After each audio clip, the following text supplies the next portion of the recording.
country western band, and just a lot of fun, and hopefully you can come to celebrate my council and celebrate going on to the controller's office. Okay. So you know the format here. Usually we hit you with the hardball first. So, but I'm not going to do that. We have actually two comments. Actually, a couple of you folks wrote down questions that aren't a controller or council questions, but I'll ask them anyway if we have time, because you might be able to do it. I think they're more for the city attorney's office. The first comment is actually from Bobby Baker. You brought back quality to life on Saloma Street. We thank you and ask that you do the same for Los Angeles. No more waste and abuse, please. We are depending on you, and you have our full support. I like those kind of first questions. No, I said it's a comment. And then the second one, I'll give you two easy questions first. The other one is from Tina Galston, and you can stand up if you hear your name. That way she can address you.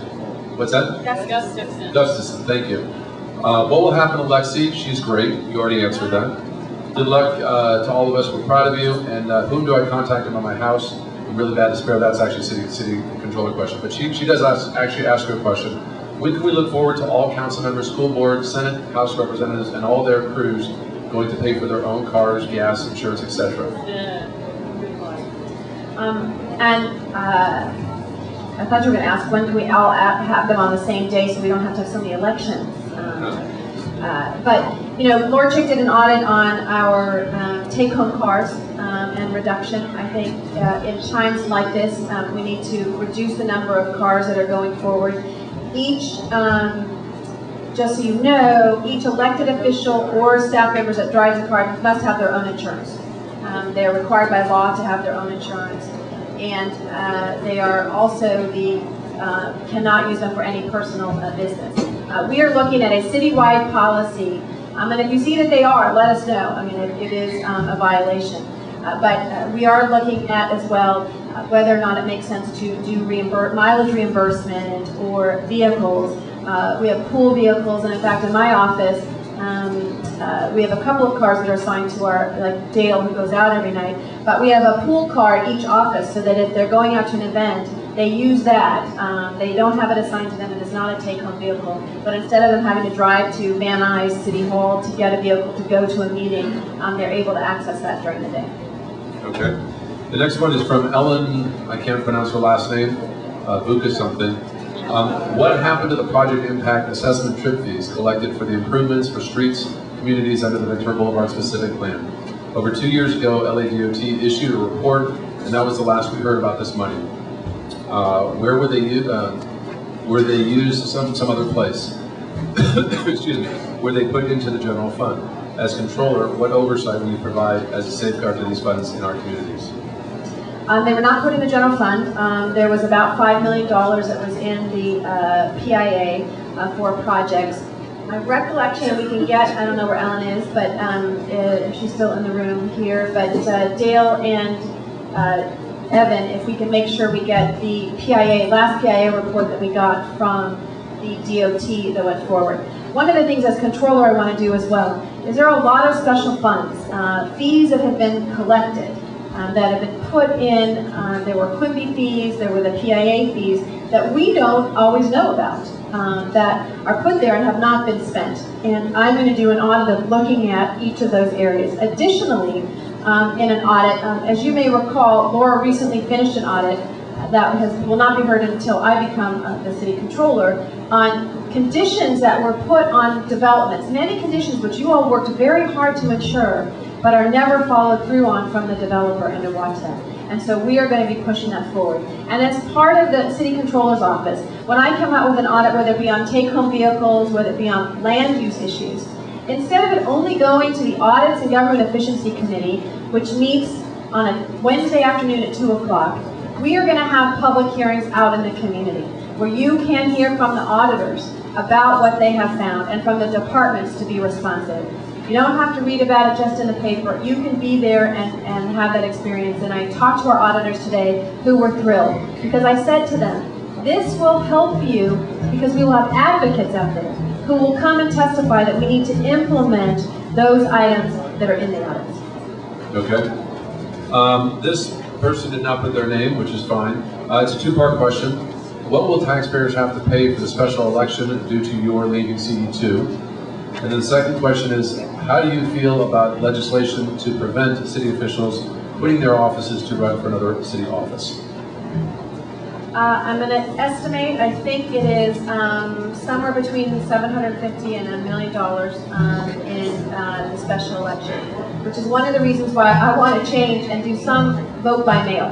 I think when we look at March 19th, for example, an election that I was elected in, it was 37% of the people voted by mail. To the people on Kenny Gersten, just because you're not running for CD2, you need to keep quiet over there. Thank you very much. And everyone else over there, thank you. Dale also. Yeah, Dale also. Dale, shh. You can go outside if you need to. He still works for me for 2 more weeks, so he's 16. Is that we look at vote by mail.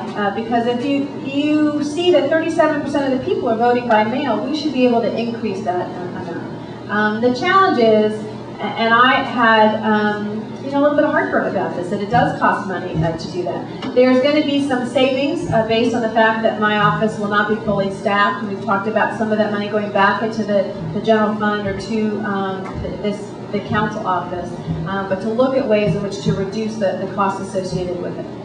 Okay.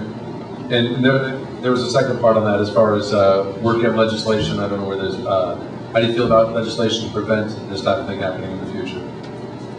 I think it is difficult when you look at the term limits and people going to different positions. They come up in different times. It would be hard to require that you couldn't run for another office. Okay. And just before, as we move on, some of these questions were already answered also by Wendy, so we're not going to repeat those. But as we go on with the questions, if you do leave early, please clean up your surroundings. Otherwise, Jules and Chuck stay here all night cleaning up. They're the only two that will do it. Chuck says it's only him. Jules doesn't do anything. Just said. Is that true now? Where's Jules? He left. Okay, so well, take out. Chuck, you're right. Yeah. All right. This is from Wilma. You want to stand up? No. Okay. You want to ask the question? Okay. Now, this is actually addressing something that you had already talked about as far as selling surplus property. When real estate prices are depressed, shouldn't the city be purchasing properties instead of selling it? The mayor said he intends to buy residential property that are in foreclosures and make them into low-income housing. A couple of things. There are certain properties that we should not sell during this time. And we are, in each property that we look at, it may not make sense to do that. There are other properties, and some in industrial areas, where the land value has stayed pretty steady. So there's not a universal policy that says we shouldn't sell at all. Because some of these commercial properties could bring us in millions of dollars that would help continue some of the services that we have. On the foreclosed homes, I don't believe that we have adopted anything that purchases those homes at this time. There's some money that provides loans and so forth for redevelopment areas in Council District 7 and Council District 6, where they had each $1 million that they were able to access to provide that kind of assistance for them to keep their homes. With that, I'd like to thank the Councilwoman, and when we break up in a moment, please feel free to come up and ask your questions or give your comments to her. Please also clean up, and next meeting is the 3rd Wednesday in August. We wish Councilwoman the best of luck, very tough job. Will you invite me as controller to come speak to you? We will invite you definitely, but don't have any openings until next year, sorry. By that time I'll have a lot of audits under my belt. Okay, thank you very much. Please feel free to come up and talk to us.